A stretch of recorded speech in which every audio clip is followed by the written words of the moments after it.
봄에 키위 나무에 꽃이 많이 피고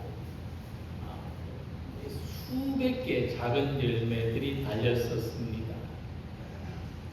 근데 무엇이 문제였는지 땅에 다 떨어지고 지금은 몇십 개나 남아 있습니다. 물론 우리는 하나님이 주시는 만큼만 얻을 수 있지만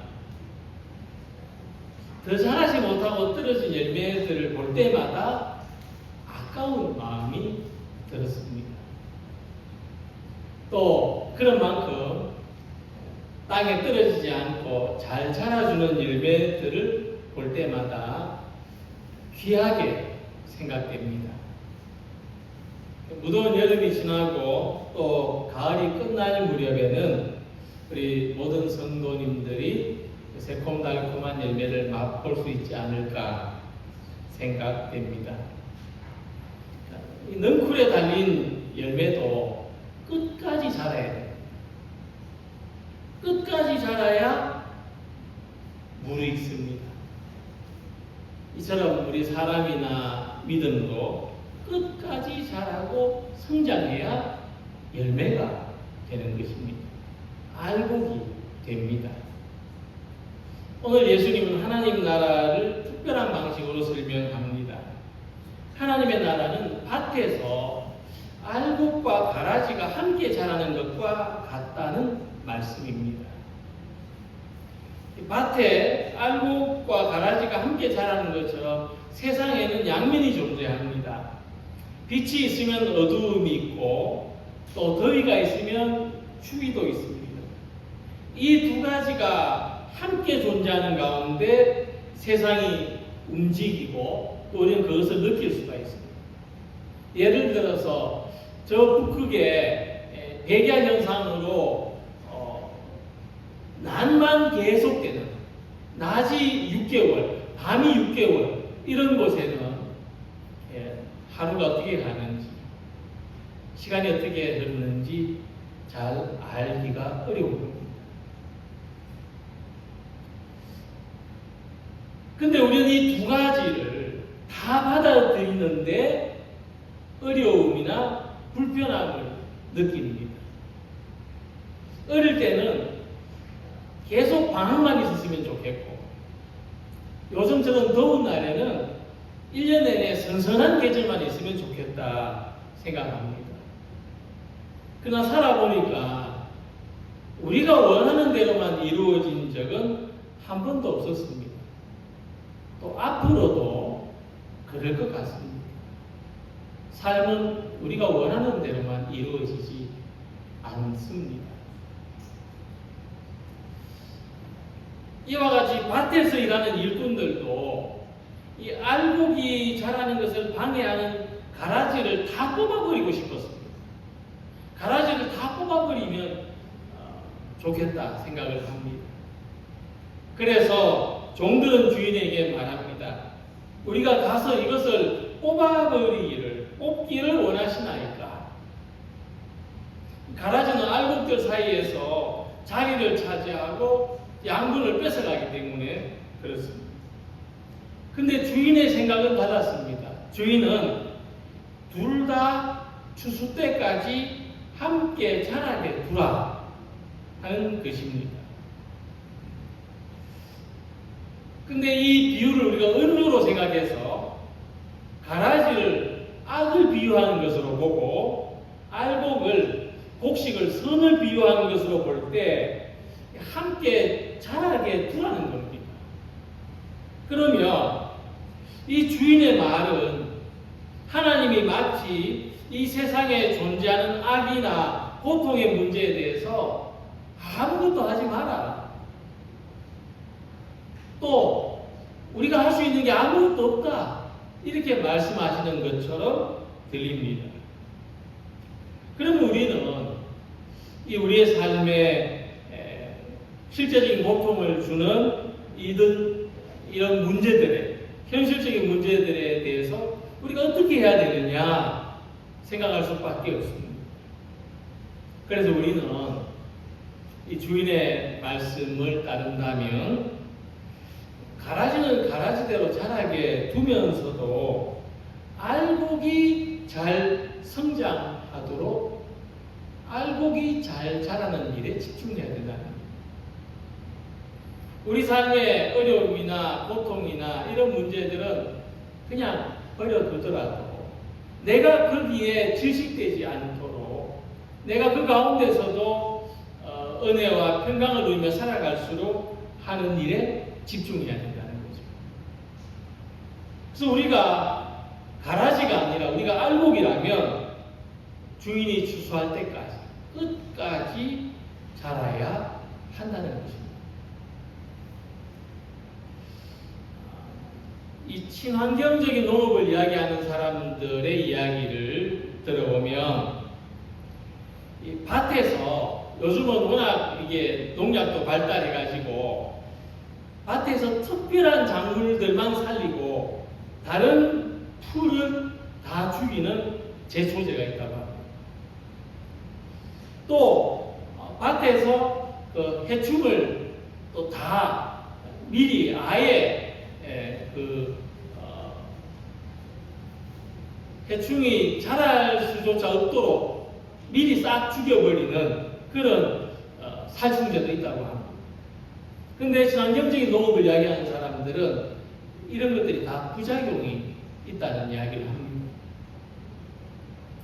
이게 제초제를 쓰고 살충제를 쓰면 금방은 효과가 있는 것 같은데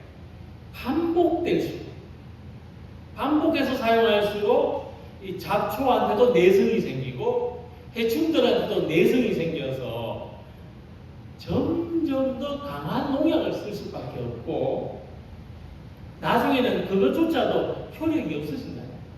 다른 종류로 또 바꾸어서 해야 된다는 거예요. 이 방법을 쓰면은 당장에는 생산성이 올라갈 것 같지만 거듭될수록 결국에는 땅이나 농작물이나 사람한테도 해로운 결과를 가져온다고 합니다. 그래서 이들이 대안적인 방법을 이야기하는데 옛날 농법으로 돌아가야 된다는 이야기를 합니다. 땅에 한 가지 작물만 대량으로 재배할 것이 아니고 서로 보완해 줄 수 있는 것들을 같이 심어야 한다. 그리고 번갈아 가면서 땅을 쉬게 하는 휴경 재배를 해야 된다는 거예요.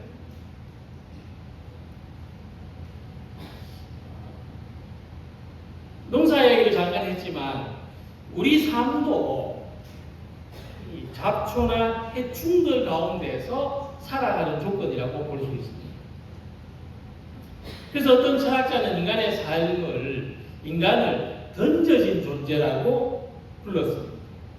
이것은 사람이 자기 스스로가 선택하지 않은 시간과 장소 그리고 조건 속에서 태어난다는 겁니다. 그리고 그 속에서 살아가야 한다는 것을 통찰했습니다. 그래서 인간을 던져진 존재라고 한 겁니다. 우리는 다 세상에 던져졌다.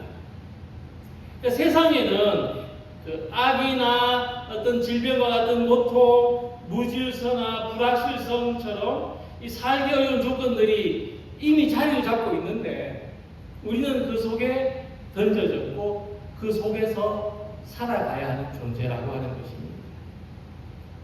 그리고 이런 삶의 조건은 오늘 본문의 비유에서 드러나는 모습과도 일치합니다.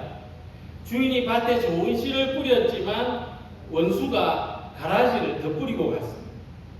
그래서 천국은 좋은 씨를 제밭에 뿌린 사람과 같으니 사람들이 잘 때에 원수가 와서 복식 가운데 가라지를 덧뿌리고 갔다 했습니다.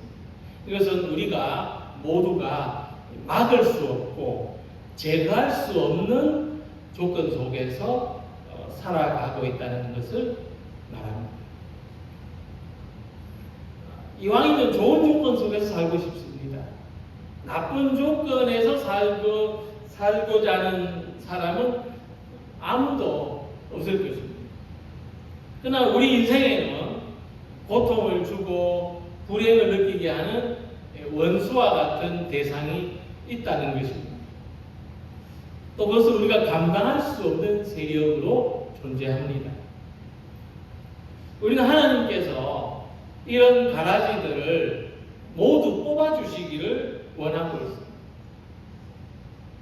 그러나 이 비유에서 예수님 말씀하십니다. 가만두라. 가라지를 뽑다가 곡식까지 뽑을까 염려하노라. 이 말씀을 생각해 보면 하나님은 우리의 삶에 존재하는 악이나 고통에 대해서 무관심한 것이 아닙니다. 또 무능하신 것도 아닙니다. 오히려 하나님은 관심 있게 지켜보시는데 하나님이 관심 있게 지켜보는 대상은 가라지가 아니라 알곡이라는 사실입니다. 하나님은 가라지를 뽑다가 곡식을 다치게 하는 대신 가라지 속에서도 이 곡식이 잘 자라기를 기다리시는 하나님의 사랑과 섭리를 우리에게 보여주십니다. 하나님은 우리는 가라지와 함께 이 불편한 시간 속에서 또 불편한 공간 속에서 살아가지만은 하나님은 가라지에게 관심 있는 것이 아니라 우리에게 더 큰 관심을 가지고 계신 것입니다. 우리 어쩔 수 없이 세상 속에서 어려운 형태, 무수한 종류와 형태의 가라지와 함께 살고 있는데 악을 보면서 분노하기도 하고 또 고통 속에서 쓰러지기도 하는데 주님은 우리들에게 참고 기다리라고 하십니다. 왜냐하면 알곡이 자라는데도 필요한 시간이 있어야 하기 때문입니다. 그래서 우리 삶에 우리가 가라지들과 함께 살아가는 시간은 막연히 기다리는 것이 아니라 자라나는 시간, 우리가 자라나고 성장하고 우리가 강건해지는 시간입니다. 주님은 우리가 가라지 때문에 땅에 떨어질 사람들이 아니라는 것을 신뢰하시기 때문에 그래서 가라지도 허용하십니다. 우리의 믿음은 고요하고 잘 가꾸어진 어떤 나쁜 조건도 없는 밭에서만 자라는 것이 아니라 혼돈 속에서 고통의 밭에서도 우리의 믿음이 성장하는 것입니다. 그래서 우리는 우리의 삶이 알곡으로 자랄 것을 신뢰해야 됩니다. 그때 가라지의 문제가 극복이 될 수 있습니다. 우리는 모두가 가라지와 더불어 살아가지만 충실한 곡식으로 자랄 것입니다. 시련 속에서도 고통 속에서도 우리는 끝까지 성장해서 알곡이 될 것을 신뢰하는 우리 성도님들이 되시기를 소망합니다. 한 번은 화단에서 풀을 뽑다 말고 이런 생각을 했습니다. 나무가 잘 자라는 곳은 풀도 잘 자라는구나. 우리가 풀은 자라지 않고 나무만 잘 자라기를 바랄 수 없습니다. 나무가 잘 자라는 조건은 잡초도 잘 자라는 조건이 됩니다. 알곡이 잘 자라는 땅에서는 가라지도 잘 자랄 수밖에 없고 우리가 많은 것을 기대하면은 또 그 기대가 큰 만큼 실망도 크지 않습니까? 그래서 알곡이 자라는 동안에는 가라지도 자라도록 버려두라는 것이 주님의 말씀입니다. 결국 추수 때가 되면 가라지는 버려두고 알곡만 그렇다면 우리가 어느 것이 가라지고 어느 것이 알곡인지를 판단하려거나 또는 가라지만을 골라내서 뽑아내려고 애쓸 필요가 없다는 것입니다. 그냥 가라지는 가라지대로 그냥 두면 되는 것입니다. 어떤 그리스도인이 이렇게 말했습니다. 우리는 다른 사람을 판단하려고 하지 말아야 됩니다. 판단하는 동안에 사랑하고 축복하는 기회를 빼앗겨버리기 때문입니다. 라고 했습니다. 우리는 자기뿐만 아니라 다른 사람들에 대해서도 사랑하고 축복하면서 살아야 됩니다. 왜냐하면 인생은 그렇게 살기에도 너무나 짧은 시간입니다. 우리는 세상을 자기 나름대로 해석하고 이해하면서 살아갑니다. 근데 우리가 가지는 그 판단은 각자의 경험과 감정의 영향을 받습니다. 장님 코끼리 만진다고 하는 것처럼 어떤 사람은 기둥이다, 어떤 사람은 벽이다, 어떤 사람은 긴 줄이다, 이렇게 판단할 수가 있는 것입니다. 책을 보다가 재미있는 해설을 발견했습니다. 이런 이야기가 있었어요. 종들이 밭에 나와서 가라지를 봤는데, 밭에 가라지가 자라고 있는 걸 봤는데, 그들이 본 것은 진짜 가라지였을까? 그러니까 종들이 잘못 봤을 수도 있다는 거예요. 물론 그 밭에 가라지가 없다는 게 아닙니다. 과연 종들이 아직 자라지 않은 밀과 가라지를 분별해낼 수 있었을까? 하는 이야기입니다. 어느 정도 자라야 어느 게 밀이고 어느 게 가라지인지 확실하게 나누어집니다. 밀은 이삭이 있지만 가라지는 이삭이 없잖아요. 그래야 확실하게 분별이 됩니다. 그래서 종들이 만약 잘못 판단했다면, 옛날에 쑥형을 하니까 잡초만 잔뜩 해왔던 것처럼 어린아이들이 그렇게 잘못 판단하는 것처럼 밀을 가라지로 생각하고 밀을 다 뽑아버릴 수가 있다는 거예요. 또 이런 경우도 있습니다. 밀과 가라지가 어느 정도 자란 후에 보고 왔다고도 할 수 있는데, 그렇다 하더라도 아직 알곡이 되어서 추수할 때가 되지 않은 밀도 같이 뽑혀 나올 수가 있다는 겁니다. 밀하고 가라지가 같이 뿌려져서 자라다 보면은 뿌리가 이렇게 서로 엉켜놓고 꼬여가지고 자라기 때문에 가라지를 뽑을 때 밀도 같이 딸려 나올 수가 있다는 거죠.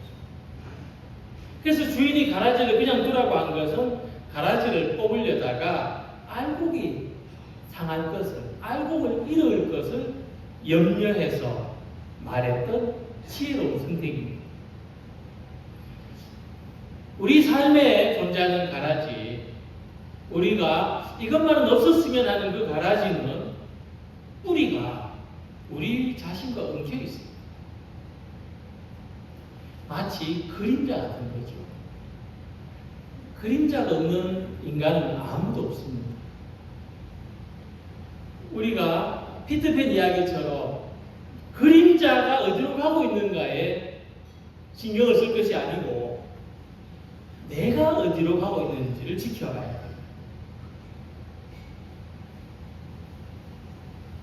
그림자는 내가 가는 대로 따라오는 거죠. 그림자가 가는 대로 내가 따라가는 게 아닙니다. 그게 피터팬이죠. 피터팬 동화 보면은 그런 이야기가 나옵니다. 내가 가는 대로 그림자가 따라오는 거예요. 그러니까 그림자는 신경 쓸 게 없죠. 그냥 두면 됩니다. 사도 바울조차도 자기 그림자를 보고 탄식했습니다. 내가 원하는 바 선은 행하지 아니하고 도리어 원치 아니하는 바 악을 행하는도다. 이게 바울의 그림자였어요. 바울은 자기의 의지로 선을 행할 수 없다는 것을 깨달았습니다. 이게 자기 자신의 그림자이고, 그림자로부터 벗어나는 길은 죽음밖에 없다는 걸 알았습니다. 그래서 이 사망의 몸이라고 말했습니다. 그림자로부터 벗어날 수 있는 길은 죽음밖에 없었습니다. 이때 바울은 어떤 선택을 했을까요? 말씀하고 있습니다. 우리 주 예수 그리스도로 말미암아 하나님께 감사하리로다. 그런즉 내 자신이 마음으로는 하나님의 법을, 육신으로는 죄의 법을 섬기노라. 바울은 자기 그림자를 있는 그대로 받아들이고 감사했습니다. 장미꽃도 감사하지만 장미꽃 가시도 감사한다는 찬양처럼 바울은 자기 그림자를 받아들이고 감사했습니다. 그림자를 받아들이되 그 안에서 예수 그리스도를 바라보는 믿음을 가지게 되었기 때문입니다. 내게 그림자가 있기 때문에 예수님을 바라볼 수 있는 것에 대하여 감사했다는 겁니다. 내 삶에 가라지가 있기 때문에 하나님을 바라보는 것에 대하여 감사했습니다.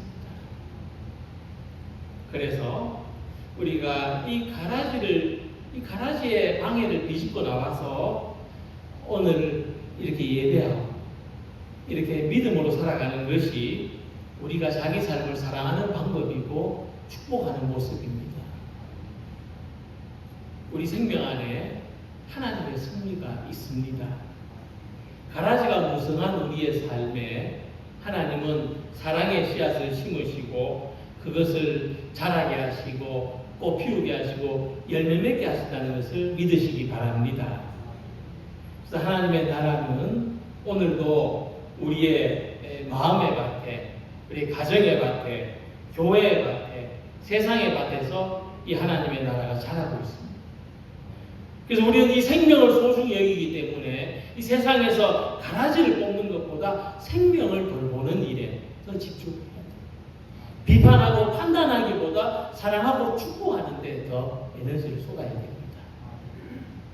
그래서 자신의 삶뿐만 아니라 다른 사람들까지도 사랑하고 축복하며 소중히 대하는 삶을 살아가는 우리가 되시기를 소망합니다.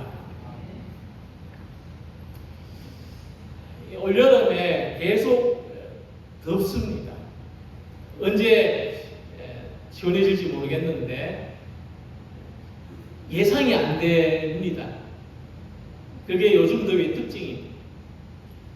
풀과 나무도 다 말라 죽을 것 같은데 사실 앞에 화분에는 생각날 때 한 번씩 물을 줬지만은 저 나무들한테는 일부러 가서 물을 준 적이 없습니다.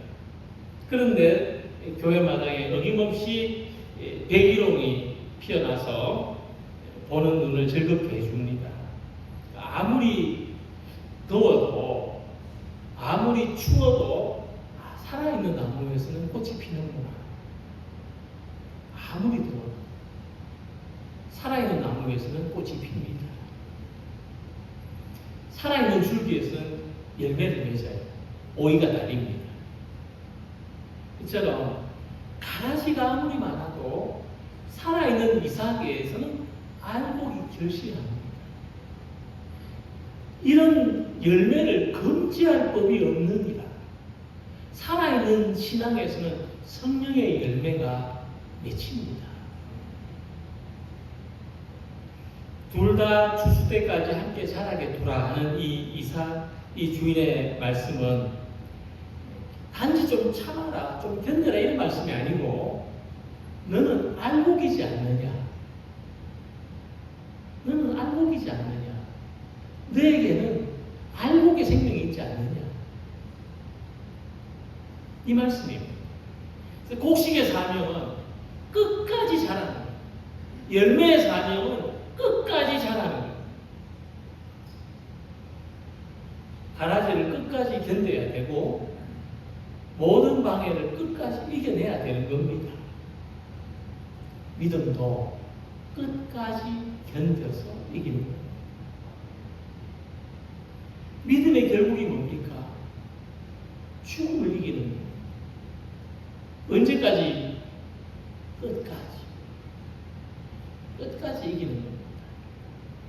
그래서 바울은 고린도전서 15장 57절에서 부활을 이야기할 때 이렇게 말씀했습니다. 우리 주 예수 그리스도로 말미암아 우리에게 승리를 주시다. 죽음을 이기는 승리를 말합니다. 하나님께 감사합니다. 성경은 우리에게 믿음을 지킨 자가 되라고 말씀합니다. 요한계시록에 보면은 믿음을 지킨 자에 대한 하나님의 보상과 축복이 약속되어 있습니다. 가라지 속에서 열매를 맺는 것이 곡식의 사명이라면 우리 사람의 사명은 믿음을 지키고 살아가는 것입니다. 고난과 방해 속에서도 믿음을 지키고 살아가는 것인데 누군가 이 믿음을 다르게 표현했습니다. 희망을 갖고 있습니다. 하나님에 대한 희망입니다. 고난과 시련 속에서도 방해 속에서도 하나님에 대한 희망을 가지고 사는 것이 믿음을 지키는 것입니다. 우리 외부에서 다양한 시련이 다가오고 또 어떤 실존의 공허감이나 내면의 분열을 겪기도 합니다. 그런데 예수님은 이런 밭을 떠나지 마라. 이런 자신의 삶을 버리거나 포기하지 말라고 말씀합니다. 이 모든 가라지를 견디며 살아내는 것이 알곡으로 자라는 것이기 때문입니다. 결국 우리의 삶의 마지막에는 내 인생이 가라지였는가 알곡이었는가 드러나게 됩니다. 욥은 고난 가운데서도 신앙을 포기하지 않았고 에스더는 죽으면 죽으리라고 고백했습니다. 다니엘의 세 친구는 그렇게 하지 아니하실지라도 하는 믿음을 가졌습니다. 그렇게 하지 아니하실지라도 하나님이 우리를 도우시거나 구원하시거나 지켜주지 아니하실지라도입니다. 그럼에도 불구하고 하나님을 믿겠다. 이들에게는 하나님의 뜻이 현실의 삶이 비록 자기에게 불리하다고 여길지라도 믿음을 지키고자 했던 공통점이 있습니다. 그래서 알곡은 가라지의 방해 속에서도 더 깊이 뿌리를 내리는 특징을 가지고 있습니다. 우리는 어디로 뿌리를 내려야 되겠습니까? 하나님을 신뢰하는 쪽으로 뿌리를 더 깊이 내리시기 바랍니다. 중심이신 하나님을 향해서 뿌리를 더 깊이 내리시기 바랍니다. 그래서 우리는 지금의 가라지로 인해서 낙심하지 말고 끝까지 견디고 끝까지 자라고 우리의 희망이신 하나님을 끝까지 신뢰하는 성도들이 되어야 하겠습니다. 이것이 신앙입니다. 알곡은 비록 부실해 보여도 결국 알찬 열매가 되고 가라지는 아무리 건실해 보여도 결국 쭉쟁이밖에 남기는 게 없습니다. 세상 속에 가라지도 있고 내 안에도 가라지가 있지만 그럼에도 불구하고 우리를 자라게 하시고 열매 맺게 하시는 하나님의 사랑 안에서 우리 믿음이 끝까지 자라고 우리 삶도 끝까지 무르익어서 알곡으로 자라가는 우리 모두가 되시기를 주님의 이름으로 기원합니다. 기도드리겠습니다.